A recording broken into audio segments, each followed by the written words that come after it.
ప్రభు యొక్క ఘనమైన నామాన్ని బట్టి ప్రతి ఒక్కరికి వందనాలు చెల్లిస్తూ ఉన్నాను. ఈ ఉదయకాలాన్ని దేవుని యొక్క కటాక్షము ప్రతి ఒక్కరి పైన ఉన్నట్లయితే అది మంచిది. ప్రతి ఒక్కరు కూడా దేవుని యొక్క కటాక్షము తమ మీద ఉండాలని కోరుకుంటూ ఉంటారు. ప్రతిరోజు కూడా ప్రభువా నీవు నాకు తోడుగా ఉండి నన్ను నడిపించు అని అడుగుతూ ఉంటారు.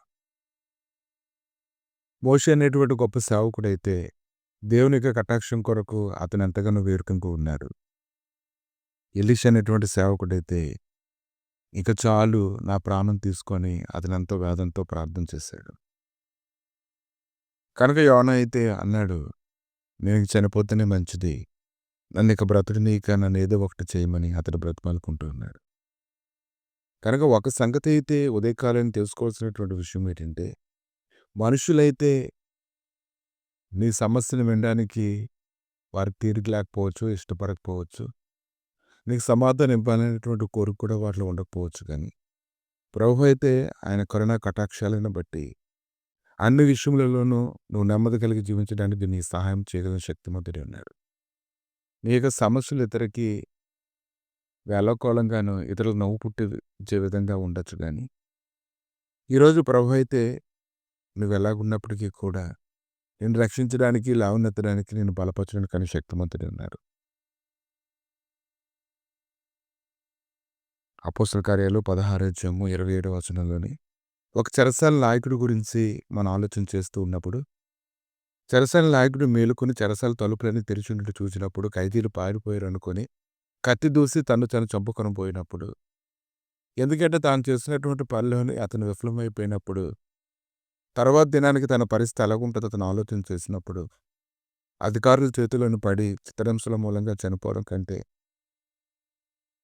చనిపోతే మంచిదని అతను ఆలోచన చేసుకుంటూ ఉన్నప్పుడు, ప్రభువు అయితే అతను గొప్ప సహాయాన్ని చేయడని మనం చూస్తున్నాం. అతని ఇంటి వారు అందరూ కూడా బాప్తిసం పొంది వారి జీవితాల్లోని గొప్ప సంతోషాన్ని, సమాధానాన్ని పొందుకోవడాన్ని మనం చూస్తున్నాం. కనుక ఈ ఉదయకాలాన్ని సహాయం చేయడానికి ప్రభు అయితే ఎల్లప్పుడూ కూడా సిద్ధంగానే ఉన్నారు. ఆయన ఆశ్రయించేటువంటి వారికి గాయాలు ఎలాంటివైనా అవి ఉండవు ఆయన ఆశ్రయించినప్పుడు.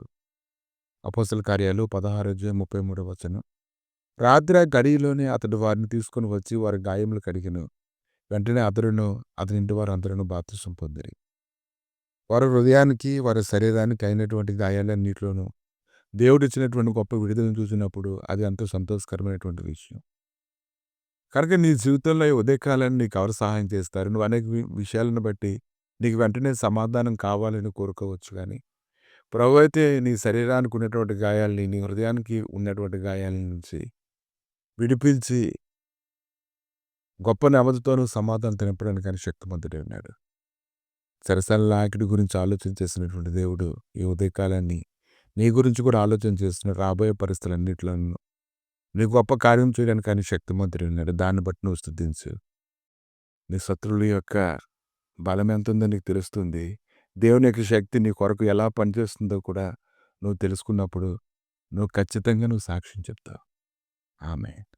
ప్రభువా ఈ ఉదయకాలాన్ని నీకు గాయపడిన స్థలకు అప్పగించి ప్రార్థన చేస్తుండగా నీ సన్నిధిని సమాధానం, నీ కృపను తోడుగా ఉంచి దేవా మృతులలో నుంచి ప్రభువా నాయన లేవనెత్తి తండ్రి నిరాశాపూరితమైనటువంటి ఆలోచనలో నుంచి తప్పించి నీ గొప్ప కార్యముతో నింపుతున్నటువంటి దేవ నీ సమాధానం ఇది మొదలుకొని ఎల్లప్పుడూ సహాయం అనుగ్రహించి నడిపిస్తుండగా తండ్రి ప్రతి ఒక్కరూ బలమును సృష్టించడానికి కృప దయచేయమని చెరసాల నాయకుని ఎలాగైతే ప్రభువా మీరు విడిపించారు ప్రతి ఒక్కరిని అలా విడిపించడానికి బలపరచమని యేసుక్రీస్తు నామమున అడిగి వేడుకుంటున్నాము తండ్రి.